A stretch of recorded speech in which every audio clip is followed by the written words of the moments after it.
হে good morning. সকাল সকাল চলে এসেছি চিকেন নিয়ে। যাই হোক, এটা অনেক আগের ভিডিও, তো তোমার সাথে শেয়ার করলাম। কার কার আমার মতো চিকেন খেতে ভালোবাসো তারা অবশ্যই লাইক কমেন্ট শেয়ার করে দিও, বাস অনলি কমেন্ট করলেও চলবে। তো এটা ছিল কেএফসির চিকেন, দেখেই বুঝতে পারছো। আমার তো ফেভারিট, আর আমার ছেলের খুব ফেভারিট। আমরা খুব হাইজিন মেনটেন করি ছেলের বাচ্চার ক্ষেত্রে।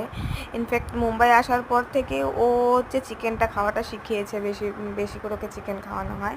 আর সেটা মোস্ট প্রবাবলি ওর বাবাই বলে যে অন্তত সপ্তাহে একদিন ওকে চিকেন খাওয়াবো। আর বাইরের চিকেন বলতে তো সব সময় কি হয় কি বেশিরভাগ মশলাদার বা হয়। আর এই কেএফসি চিকেনটা অলমোস্ট ঝাল হয় না বা মশলাদার হয় না, অনলি অয়েলি হয়। তাও অয়েলটাকে পুরো ড্রাই করে দেওয়া হয় মেশিনের দ্বারা। তো কেএফসিটা বাচ্চার জন্য ঠিক আছে। মাঝখানে অনেকে শুনে মানে গুজব রটেছিল কেএফসির নামে, আর সেটা সত্যি গুজব না, সেটা সত্যিই ছিল। কেএফসির প্রচুর মানে মানে ওই ব্যাকটেরিয়া ফ্যাক্টেরিয়া এইসব দেখানো হচ্ছিল মাঝখানে। এখন নর্মাল সব কিছু ঠিকঠাক আছে। আর যেহেতু এটা লাইসেন্স আলা একটা ক্যাফে, সো কোনো প্রবলেম হলে তারা রিকোয়ারমেন্ট অনুযায়ী, মানে কোনো যদি প্রবলেম হয় তারাই সেটা জিম্মেদারি, আমাদের কোনো ভয়ের কিছু নেই। তো যাই হোক, বাচ্চাকে আমরা কেএফসিতেই প্রেফার করি।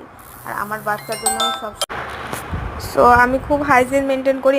ইনফ্যাক্ট মুম্বাইতে আসার পরেই আমি অনেক ভিডিও তোমাদের সাথে শেয়ার করেছি। এখনও আমার মানে 7-8 মাস হতে চললো, ছেলেকে জল কিনেই খাওয়াই বিসলেরি। তোমাদেরকে একটা ভিডিও ইচ্ছা আছে শেয়ার করার, যে কী কত আমরা জল কিনে খাই, মানে আমরা কিনে খাই না, বাচ্চাকে